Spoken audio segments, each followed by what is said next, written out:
Adapun prinsip kerja KWH meter dinamis, kalian bisa lihat di sini.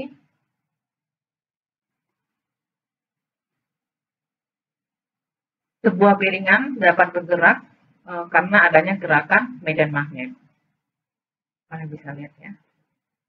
Nah, di sini menggunakan medan magnet, ada gerakan, motion, dan ada arah arus sesuai dengan aturan tangan kanan.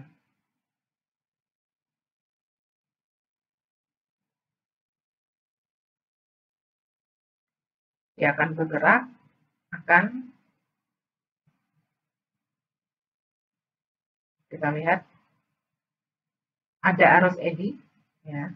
Dia akan melingkar, arus eddy-nya akan melingkar di bagian atas. Dan kalian lihat di sini ada medan magnet, ada arah arus, aturan tangan kiri, motion, gerakan.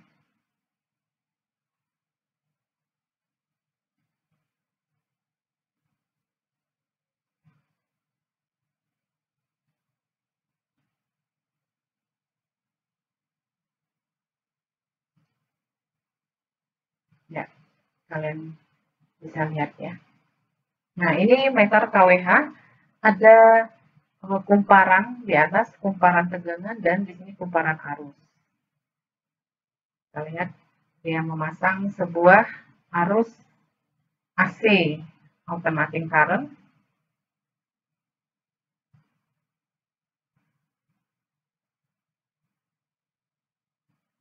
Nah, ini arus, di sini akan muncul arus eddy, ya, karena ada medan magnet yang dialiri arus listrik. Perumpamaannya sebuah medan magnet digerakkan, kalian bisa lihat, maka piringan akan berputar.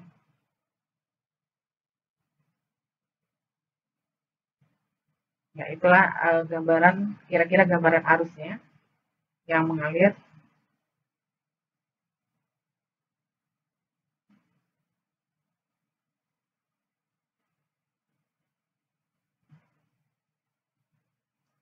Nah, kalau kalian lihat bahwa meter KWH dia akan berputar jika ada beban. Kalau tidak ada beban, dia tidak akan berputar.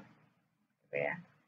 Nah, bagaimana kalau misalkan bebannya semakin besar, kita naikkan, ya, bebannya pasti putarannya akan semakin kencang. Kalian lihat sendiri. Ya.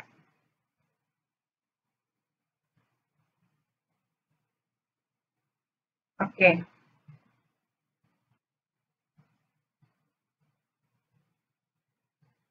Kalian lihat klasifikasi alat ukur meter listrik atau meter KWH itu ada 5 klasifikasi. Yang pertama yaitu berdasarkan prinsip kerja, terdiri dari 3. Yang pertama yaitu adalah meter KWH dinamik atau elektromekanik. Jadi sistem kerjanya itu adalah sistem mekanik. Yang kedua yaitu semi elektronik, yaitu dia ada yang menggunakan sistem mekanik dan sistem elektronik. Jadi 1 meter itu 2 sistem. Yang ketiga itu adalah meter KWH statis atau elektronik. Ya. Selanjutnya, klasifikasi berdasarkan sistem pendistribusian. Ada 2 klasifikasi. Yang pertama yaitu adalah meter KWH fase 1 dan meter KWH fase 3. Yang ketiga adalah berdasarkan sistem tarif. Ada single tarif, ada multi tarif. Kalau misalkan single tarif ya 1 tarif saja. Sedangkan untuk multi tarif itu adalah misalkan pagi sampai siang tarifnya berbeda dengan malam sampai paginya. Seperti itu. Yang keempat adalah berdasarkan pengguna atau user.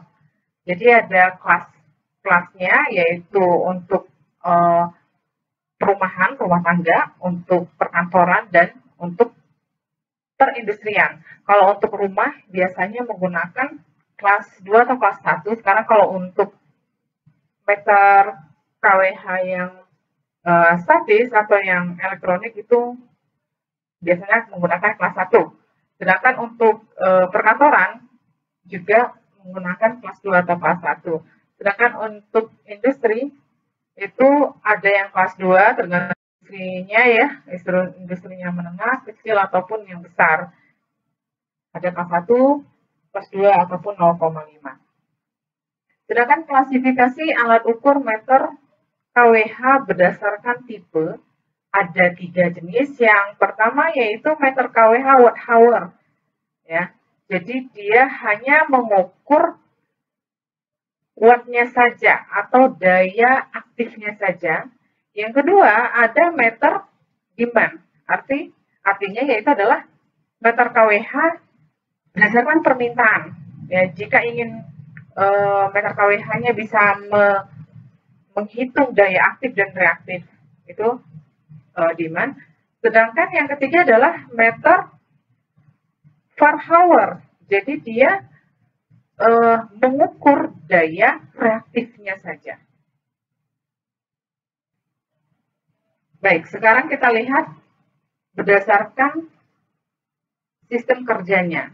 Meter kWh dinamis dikenal juga dengan meter kWh analog atau mekanik gitu atau elektromekanik yang sistem kerjanya itu jika dialiri arus ya pada kumparan, maka kumparan tersebut akan menghasilkan flux magnetik, di mana flux magnetik akan menginduksi arus ED, tadi di dalam video sudah dijelaskan, dan pada elemen penghantar akan bergerak. Jadi piringannya akan bergerak sehingga menimbulkan gerakan elemen tersebut, sehingga dia akan memutar dari gear-gear untuk memutar dari register meter kWh-nya. Selanjutnya meter kWh semi elektronik itu gabungan antara mekanik dan elektronik. Ya, kalau untuk sistem kerjanya mekanik, tapi penunjukannya elektronik seperti itu.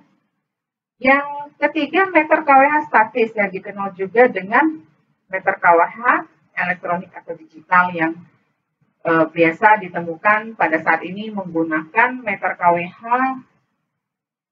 elektronik prabayar.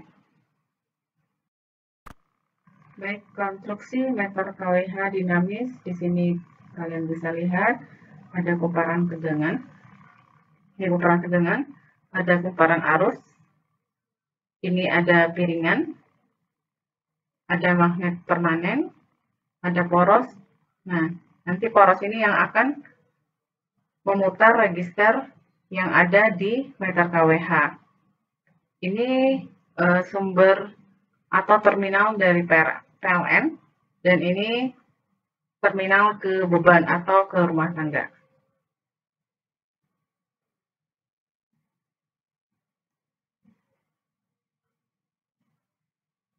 Bisa kalian lihat di sini gambarnya cukup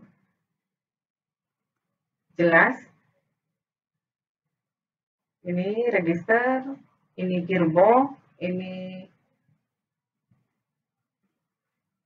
porosnya, ini medan magnet, ini kita lihat bahwa ini ada test mark, ini gunanya untuk menguji atau saat pengujian. Ini adalah hole, lubang. Lubang ini nanti berfungsi untuk sebagai pengerem ya. Lalu di sini ada kumparan tegangan, ini terhubung secara paralel, sedangkan kumparan arus terhubung secara seri. Ini salah satu meter kWh. Kalian dapat melihat dari nameplate-nya, terlihat jelas di sini fasa tunggal 2 kawat, jadi dia satu fasa tapi 2 kawat ya. Lalu informasi yang ada itu di sini adalah 5/20A, berarti itu adalah 5 itu adalah arus dasar, 20 itu adalah arus maksimumnya ya, satuan ampere. Nah, ini ada konstanta dari meter kWh, yaitu di sini terlihat konstantanya 1250 putaran per kWh. Artinya piringannya berputar sebanyak 1250, itu dihitung 1 kWh. Jadi ini berubah sebesar 1 kWh. Di sini kalian bisa lihat ya, ini 1 kWh, ini sini 10, ini 100 dan seterusnya. Nah, ini pecahan 1 1/10, berarti di sini 0,1. Berarti kalau misalkan di sini ada angka 1, berarti di sini 1,1 kWh. Nah, tetapi di sini di registernya ada skala terkecil, dibagi lagi skalanya menjadi 10 skala. Artinya kalau misalkan ada 10, berarti skala yang terkecilnya itu adalah 1/10-nya lagi. Berarti skala yang terkecil yang terbaca dari meter kWh 1/100 kWh. Nah, di situ bisa dilihat ya. Nah, di sini bisa kalian lihat bahwa 230 volt, artinya kWh ini bisa mendeteksi atau menerima tegangan sebesar 230 volt dengan frekuensi 50 Hz. Di sini terbaca kelas 2. Seperti itu ya. Ada beberapa penyetel pada meter kWh dinamis. Yang pertama yaitu magnet permanen. Magnet permanen itu gunanya untuk menyetel beban maksimum.